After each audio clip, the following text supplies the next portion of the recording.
Selected this week, selling options and collecting dividends. My name's Isaiah. In this video, I'm going to recap the week, and this is a longer video, so if you would help me out, leave a like, comment, subscribe.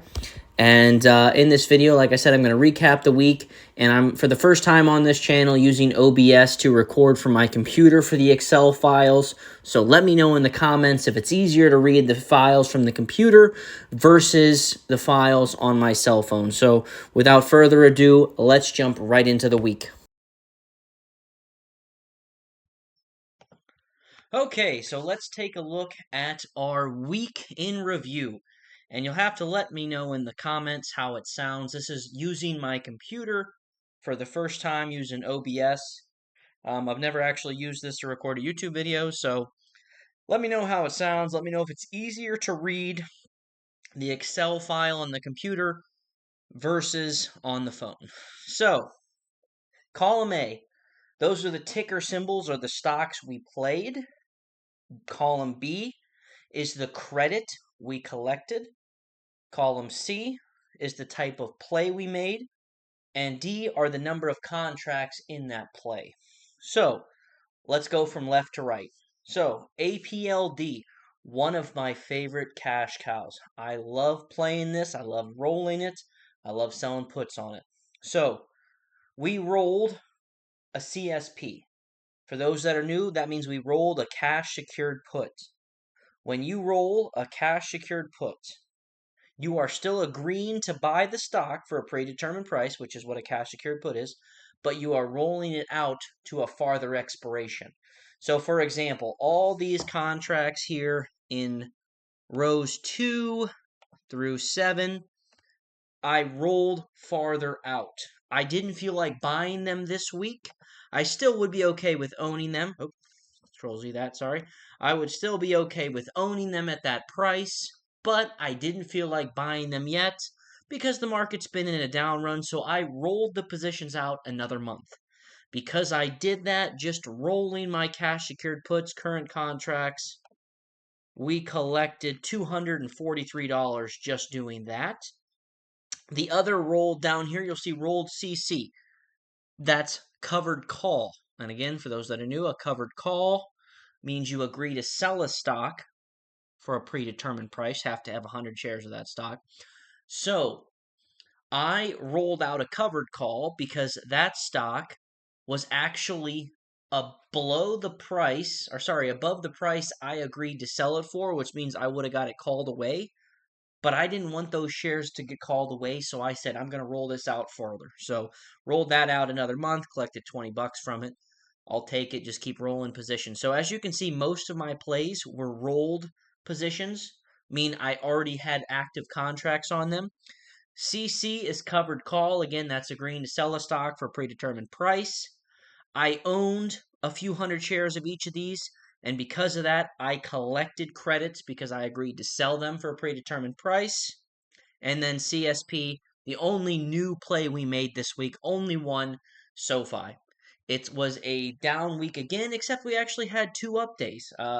Today, and I believe was it Wednesday we had that big run up? I can't quite remember, but nonetheless, the market I do think still has more downwards to go, but I think we are close to flattening out and then starting to turn around.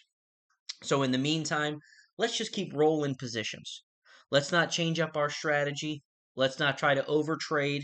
We made a little bit less this week than we generally do, and we will get to our running total. But real quick, over this weekend, I'm going to do a video, whether it's on Saturday or Sunday, explaining a little bit more in detail rolling positions. Kind of show you how I roll them.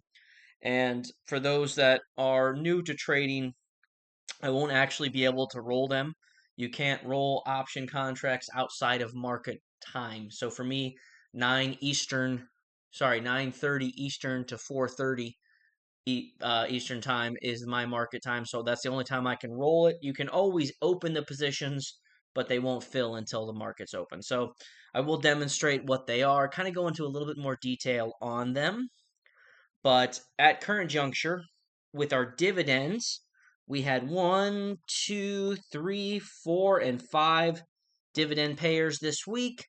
and that added to our total, giving us a weekly income of $618.34. Again, not our best week, but we beat our minimum. 550 is our minimum. That's our goal every week. Once we hit that, anything on top of that is a bonus. And because of how uncertain the market is, I didn't overtrade. I was patient. I stood on the sideline. I got a ton of buying power, over 17K, and no need to overtrade. Collect your money, roll your positions, and when the opportunity is there, take it, but don't force it. So now we'll pause for a minute, let you look at that. We're going to go over to our running total tab. Okay, so we're looking at our running total tab, and this is from the last 12 weeks. Crazy to think we have logged 12 weeks of trading. Like I said, it's just hard for me to go back any further in the history, so I decided to start at 120. Maybe when I get a little bit more time, I'll go through and actually get the first couple weeks of January, just so I can actually have the full year. But 120, that's a fine start. As you can see, from week 1 through week 12, this is actually our lowest paying week. Yes, lowest paying week. And there was a ton of opportunities there. But like I continuously stress, don't overtrade. Don't chase credits. They will come. Make your money, hit your goals, and then move on. Next week, we'll go back in and we will aim for our same goals. We might open more positions next week. We might not open any. And like I said, 550 is our goal. Doesn't mean we will hit it every week. Sometimes we just don't hit it. Now, for the first 12 weeks of the year, we actually are averaging, right here you can see our average, which is the sum of the 12 weeks, which we've collected in 12 weeks, $9,782 in premiums and dividends in that time.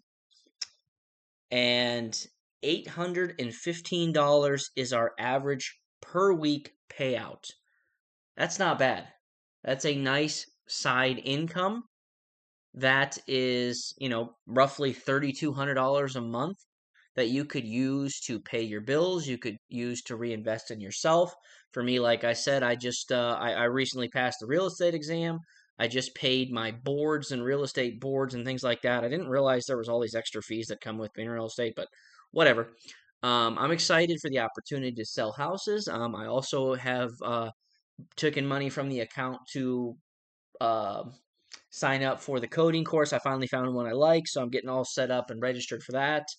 Like I said, this is an income generating account where the whole goal is to collect credits, collect money, invest in myself to enjoy financial freedom.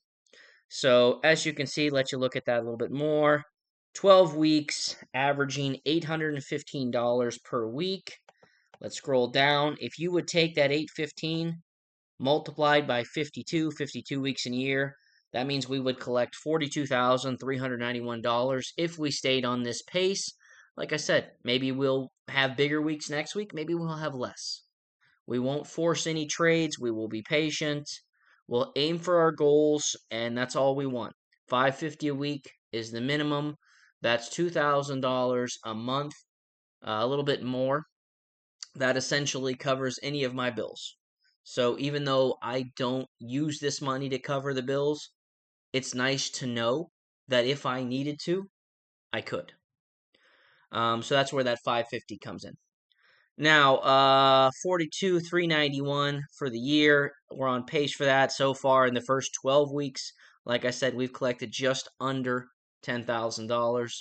And the last thing I want to show you on this page is our total dividend payouts in this 12-week time is $2,202, and that's roped into that 9,000. So as you can see, the disparity that is between collecting premiums versus dividends is insane. That means of this 9,780, only 2,000 of it is from dividends, and almost the same amount of money is invested into those dividends that is being used to sell options.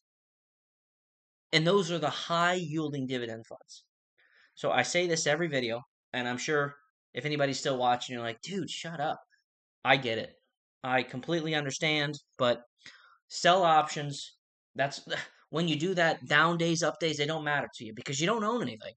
You are literally just selling options on stocks you agree to buy. When you get assigned those shares, you sell covered calls, which means you're agreeing to sell those stocks for a predetermined price and they get called away. So you just run the wheel. I mean, I really don't own anything. So that is an update on our running total. The last tab I'm going to show you today is our total dividend payouts. So we'll break that down, give you a second here. Okay, so now let's look at our dividends tab. So as we saw this week, $187 being paid out between the 5 stocks. ULTY, very disappointed in that dividend yield. It just keeps going down and down and down and down. Pretty much all these are doing that, and that's in my time, whenever I've seen in last 15 years or so, whenever I've seen high yielders, they just all do the same thing. Now, none of them have been this high yielding. These have taken it to a whole new level. But that the concept is still the same. Like in WiMAX, I think I'm probably down $3,000 on that. And in total, if we scroll over here, here is our dividends since inception. So WiMAX, as you can see, let's see if we can um, hide some of these rows to make it a little bit easier to see. Let's delete these rows, move it up. See, does that get us in screen? There we go.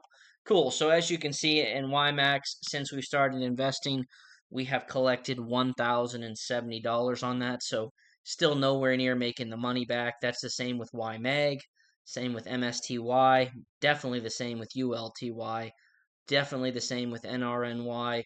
RDTE is the closest, but only because I have the least amount of money invested in it. So these are the 5 stocks, or sorry, the 6 stocks I chose as the high yielders to kind of show in comparison the difference between selling options and collecting high yielding dividends, and how much more money you can generate from selling options, and honestly how much less stress it is, because I have, I think, $8,000 invested in WiMAX, and I think that's valued right now around 5. It's stressful to see so much capital put into one stock just to see it so far down. And then people will say, well, the dividends will, get you back. Well, right now I'm still 2,000 down, even with the dividends, even with that $1,000 addition. So I, you know, I definitely understand where people are coming from in that, oh, it'll come back. And I believe it eventually will, but I could be generating much more capital using the $16,000 between these selling options than I could be collecting dividends. So WiMAX, I do have a cutoff. If it drops below 10, I am going to sell my shares and just take that loss. It'll be a tax write off for me later. But it's one of those things where um, I put them in here as educational opportunities for people to kind of see the difference between selling options and collecting high yielding dividends. But nonetheless, I don't want to sit here and say that these are terrible, because in terms of high yielders, I've never seen anything like it. Never. I've been trading for a long time, and I have seen high yielders, but not on this level. Um, and so MSTY just paid $1.33 a share for the month. Had you just bought in at that $17 when it hit that low and then got $1.33 per share, you'd be sitting pretty good. But the problem is most people, not myself, my cost average on MSTY is like $21. So it's not terrible. But most people bought in around that $30 and $40 range. And now at that time they did have a couple $4 payouts per month. So that'll definitely make your money back faster, but as the yield continues to drop and the difference between their price average compared to current price grows, that dividend yield can't ever catch up. Or when it does, it takes an astronomical amount of time, and that capital that could have been used to generate more income just sits stagnant. So, nonetheless, I I don't want to say I'm completely disappointed with these funds because, I mean, this is a decent return on capital for their investments. Oops, scroll down there, but it could be better used. So right now, I'm just going to sit on it. ULTY. Every month, I collect about $750 from my vending machines. I pay myself once a month on it, and last month I put $550 of that into ULTY, which was a couple weeks ago, and I might do that same thing every month, buy 100 shares of it, just because it is pretty cheap, and that's the only one of the funds that I think has a lot more potential because it's not so tied in like many of the others. So we'll see, we'll see. Um, but yeah, so that's kind of a recap on the week. This is a longer video. Um, and let me know in the comments if the computer mic or the computer screen is just ugly and it's no fun to look at, or whatever. And if you prefer everything on the phone, let me know. But nonetheless, I will see you in the next one.